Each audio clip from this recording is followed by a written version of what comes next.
भारत में आपके साथ मैं हूं शारिफ इब्राहिम। डंके की चोट पर देख रहे हैं आप। डंके की चोट पे आज बात करेंगे एक बैठक की। मुख्यमंत्री की अध्यक्षता में वो बैठक हुई जिसमें तमाम जिलों के एसपी और सीनियर एसपी जुड़े हैं और क्या कुछ उसमें दिशा निर्देश दिया गया है, इसकी जानकारी आपके साझा करेंगे। एक और बैठक की बात करेंगे जो फिल वक्त चल रही है, यह भी मुख्यमंत्री की अध्यक्षता में यह बैठक हो रही है। यूपीए विधायक दल की बैठक की भी चर्चा करेंगे। साथ ही साथ आपको बताएंगे कि क्यों आखिर व्यवसायी नाराज हो गए हैं।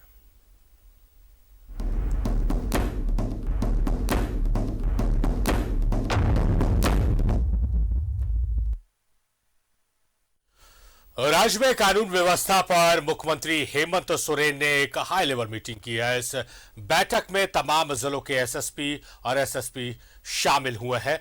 इस बैठक का मजमून ये रहा है कि विधि व्यवस्था और खासकर पर्व त्योहार के दौरान पुलिस ने कानून व्यवस्था को बनाए रखने के लिए क्या कुछ तैयारियां कर रखी है, नक्सली फ्रंट पर क्या कुछ डेवलपमेंट है अलग अलग जिलों का। इस तमाम मसलों पर मुख्यमंत्री ने चर्चा की और कई अहम दिशा निर्देश भी दिए हैं। ऑर्डर पर सीएम हेमंत सोरेन सख्त, सभी जिलों के एसपी के साथ हाई लेवल मीटिंग, पर्व त्योहार में कड़ी सुरक्षा व्यवस्था के निर्देश। राज्य में लॉ एंड ऑर्डर को लेकर सभी जिलों के एसपी के साथ सीएम हेमंत सोरेन ने हाई लेवल मीटिंग की। इस दौरान मुख्यमंत्री ने क्राइम कंट्रोल और लॉ एंड ऑर्डर से जुड़े मामले की समीक्षा की। मुख्यमंत्री ने कहा कि राज्य में कानून व्यवस्था बनाए रखना सरकार की सर्वोच्च प्राथमिकता है। उन्होंने उग्रवाद और आपराधिक घटनाओं पर लगाम लगाने के निर्देश दिए हैं। साथ ही नक्सल प्रभावित इलाके में विकास की गति को तेज करने को कहा है। लेफ्ट विंग एक्सट्रीमिज्म के विरुद्ध जो कार्रवाइयाँ की गई हैं और जो अभी जो ऑपरेशंस चलाए गए और जो सफलताएं मिली और क्या कार्रवाइयाँ प्लान की जा रही हैं, वो प्लस क्राइम के संबंध में जिलावार समीक्षा, फिर उसके बाद pendency of cases, pendency of arrest warrants, infrastructure जो है पुलिस का, जो बिल्डिंग है, कहाँ बिल्डिंग की ज़रूरत है, कहाँ व्हीकल्स की ज़रूरत है, तो इन्हीं विषयों पर हुआ। उग्रवाद और आपराधिक घटनाओं पर लगाम लगाने के निर्देश। उग्रवाद प्रभावित इलाकों में विकास की गति को बढ़ाने के निर्देश। उग्रवाद प्रभावित गांवों में शिविर लगाकर ग्रामीणों को विकास योजनाओं से जोड़े। उग्रवाद प्रभावित इलाकों के युवकों को रोजगार से जोड़ने में पुलिस करे सहयोग। उग्रवाद प्रभावित इलाकों में सड़क, पुल, पुलिया की मैपिंग कराने के निर्देश। 1 महीने के भीतर सभी जेलों में जैमर लगाने के निर्देश। पर्व त्योहार में सुरक्षा के पुख्ता इंतजाम करने के निर्देश।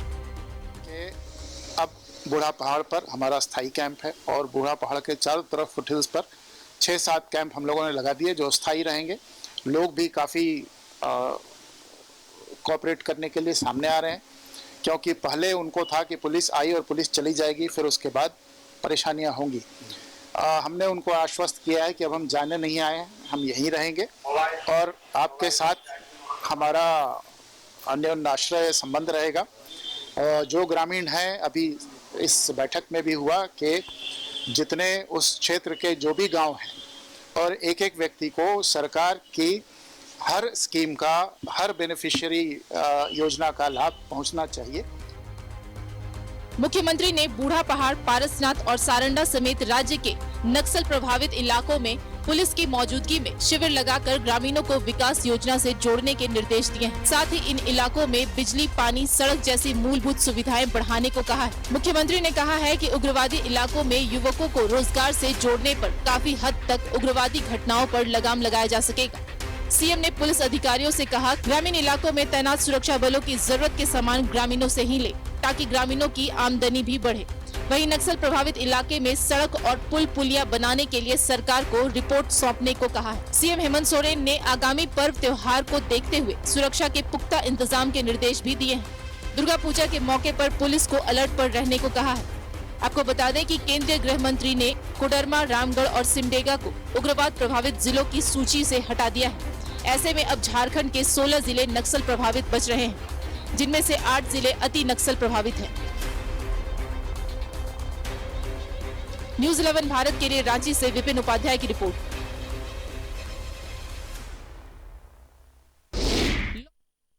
तो महत्वपूर्ण बैठक थी, ये बैठक समाप्त हो गई है। बैठक में और क्या कुछ रहा, हम सीधे रुख करेंगे। शहनवाज हमारे सहयोगी हमारे साथ लाइव जुड़े हुए हैं।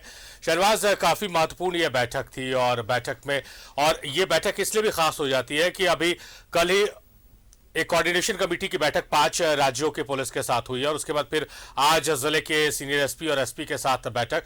तो काफी महत्वपूर्ण ये बैठक है और समीक्षा की गई है लॉ एंड ऑर्डर, खास करके पर्व त्योहार के मुद्दे पर। लेकिन इन दोनों बैठकों को जोड़कर देखा जा सकता है क्या?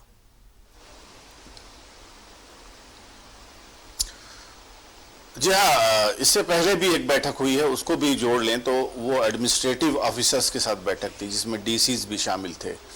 तो सबसे पहले तो ये कि एडमिनिस्ट्रेटिव जितने भी विकास की योजनाएं चल रही हैं, कैसे चल रही हैं, जनहित में क्या है, प्राथमिकता कैसी होनी चाहिए, सबसे पहले मुख्यमंत्री ने उधर का रुख किया।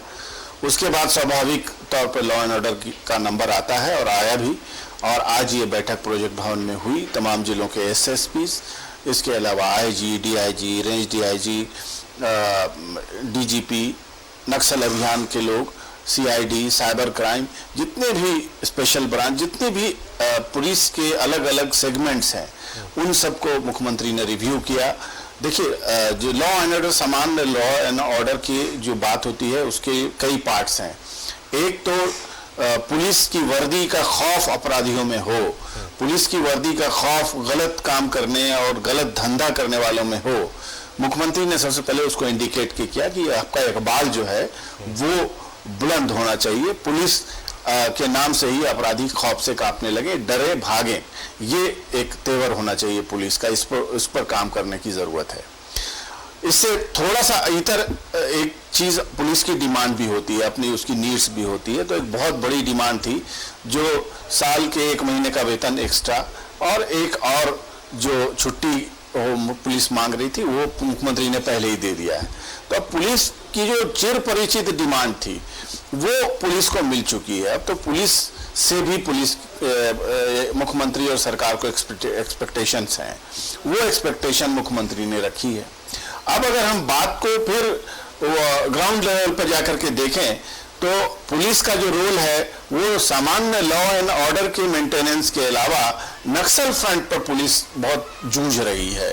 और जो आपने अभी बताया ही कि 16 जिले नक्सल प्रभावित, 8 जिले अति प्रभावित, उसमें से पुलिस को लगातार हम पिछले 1 साल से देख रहे हैं बड़ी कामयाबियां मिली हैं। पुलिस का इतना बड़ा जोनल कमांडर और उसकी पत्नी दोनों पकड़े गए पारसनाथ से, उसके पकड़े जाने के बाद कई लोगों ने सरेंडर किया और तभी से हम ये जानते हैं कि पुलिस को कामयाबी मिली और पुलिस का पल्ला भारी हुआ है। अब नक्सल प्रभावित क्षेत्रों में 2 तरह से पुलिसिंग होती है। एक तो ये कि दबाव बनाकर नक्सलियों को मारें, नक्सलियों को पीछे ढकेलें, उनके कैंप तोड़ें। लगातार ये ऑपरेशन बुलबुल से शुरू हुआ, उस ऑपरेशन रेड बुल से शुरू हुआ जो हुआ अभी लातेहार के क्षेत्र में हुआ, उसके बाद अभी बूढ़ा पहाड़ में हुआ है। ये 2 बड़ी कामयाबी पुलिस को मिली है, पुलिस का मोराल हाई है। तो मुख्यमंत्री ने कहा ही कि आप एक तो नक्सल प्रभावित क्षेत्रों में विकास की योजनाएं ले जाएं। सड़क पुल पुलिया जहां टूटे हैं, डैमेज है, जानबूझ के नक्सली बनने नहीं देते थे कि वहां पुलिस आ जाएगी, अब उसको बनवाएं। एक जगह हमने देखा भी था कि नक्सल प्रभावित क्षेत्र बूढ़ा पहाड़ के आसपास पुलिस ने बाकायदा नदी पे पुल बनाया, उसके बाद फिर MI8 हेलीकॉप्टर वगैरह उतरा। ये बड़ी उपलब्धि है। तो मुख्यमंत्री ने कहा कि आप पुल पुलिया बनवाएं, सामान जो है ग्रामीणों से खरीदें। तो कैंप आपने लगाया, उसकी जो जरूरत की चीजें हैं आप वो चीजें आसपास के ग्रामीणों से खरीदें, तो उनको रोजगार भी मिलेगा, उनसे पुलिस का इंटरेक्शन भी होगा। इसके अलावा अब बात सिविल लॉ एंड ऑर्डर की करें तो जेलों में जैमर, सख्त जैमर होना चाहिए। जो तमाम तरह के, अभी आप जो जैमर के बारे में सुनते हैं जेलों में, वो 2G मोबाइल को सिर्फ रोकता है। अभी 4G और आईफोन जो है वो उससे एकदम बिल्कुल काम नहीं करते, ये सब आराम से अंदर में चलते हैं। तो ये सब चीजें मुख्यमंत्री के नॉलेज में थी और वो कैटेगरिकली पॉइंट वाइज उन्होंने नोटिस दिलाया सबको और कहा कि इन सब चीजों पर काम होना चाहिए। और जो वारंटी हैं और जो भागे भगोड़े अपराधी हैं, दूसरे राज्यों में छिपे हुए हैं, ऑर्गेनाइज क्राइम करने वाले लोग हैं।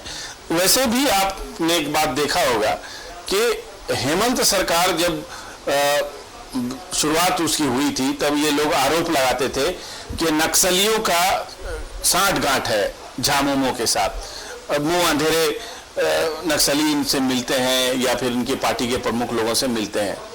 तो ये एक्सपेक्टेशन लोगों की थी कि इनके रीजन में, इनकी रिजीम में नक्सलवाद बढ़ेगा, लेकिन ऐसा तो है नहीं, क्योंकि लगातार नक्सलवाद के फ्रंट पर सरकार और पुलिस का दबाव रहा। कई नक्सली नेता पकड़े गए, कई ने सरेंडर किया, मुठभेड़ हुई और मुठभेड़ में कई नक्सली मारे गए। तो लॉ एंड ऑर्डर के फ्रंट पर भी हेमंत सरकार की परफॉर्मेंस की कोई आलोचना चाहे तो नहीं कर सकता है, क्योंकि अभी बूढ़ा पहाड़ पे जो कामयाबी मिली है पुलिस को, सीआरपीएफ को, कोबरा बटालियन को, ये अद्भुत है। क्योंकि नक्सलवाद का हेडक्वार्टर था बूढ़ा पहाड़, वहीं से बिहार, छत्तीसगढ़ और झारखंड के नक्सली जो माओइस्ट नक्सली हैं, मैं टीपीसी की बात नहीं कर रहा, दूसरे स्प्रिंकलर ग्रुप की बात नहीं कर रहा, ये वहीं से कमांड होता था उनका, सारी एक तरह से राजधानी थी उनके, उसको उजाड़ दिया अगर पुलिस ने, तो ये छोटी मोटी कामयाबी नहीं है। और पुलिस का इकबाल सरकार के ताब से बुलंद होता है, सरकार के सपोर्ट से बुलंद होता है। तो कुल मिला के आज की बैठक से उम्मीद की जा सकती है कि आगे पुलिस और निर्भय होकर के, निडर होकर काम करेगी, और पुलिस को ये महसूस होना चाहिए कि हमारे पीछे सरकार खड़ी है, सरकार हमारी जरूरत भी पूरी कर रही है, और सरकार की भी कुछ जरूरतें हैं। वो जरूरत क्या है? अमन, प्रदेश में शांति, कहीं कोई सांप्रदायिक वारदात ना हो, कहीं कोई सामाजिक विद्वेष न फैले, और उसके साथ साथ ये सारी चीज़ें, नक्सलिज्म और ऑर्गेनाइज क्राइम, नक्सलियों को हथियार सप्लाई करना, ड्रग्स एक समस्या है, एक बहुत बड़ी समस्या है, जिसको और मुझे लगता है कि ये अनएड्रेस्ड चीज़ है, इसको और गंभीरता से लेना चाहिए, क्योंकि शहरों में, कॉलेज में, स्कूल में नशे की चीज़ें बेची जा रही हैं, महिलाओं का इस्तेमाल किया जा रहा है इसको बेचने और ख़रीदने में, और इसके अलावा साइबर क्राइम भी एक अनएड्रेस्ड है, बहुत कम एड्रेस्ड है। इस पर थोड़ा सा और फोकस बढ़ाना चाहिए। हालांकि सीआईडी ने अभी कई केस को बस्ट किया है, कई लोगों को पकड़ा है, लेकिन आज भी जामताड़ा मॉड्यूल, इसके अलावा जामताड़ा से महत्वपूर्ण बात आपने कही कि पुलिस का इकबाल तभी बुलंद होगा जब पुलिस को यह एहसास होगा कि पुलिस द्वारा लिए जा रहे फैसले के पीछे सरकार का हाथ है, सरकार साथ में खड़ी है, तो इकबाल बुलंद होगा और अपराधियों, नक्सलियों और असामाजिक तत्वों के दिल में पुलिस का डर कायम होगा। बहुत शुक्रिया शहनवाज आपका, आप महत्वपूर्ण जानकारियों के साथ जुड़े, आपका बेहद शुक्रिया।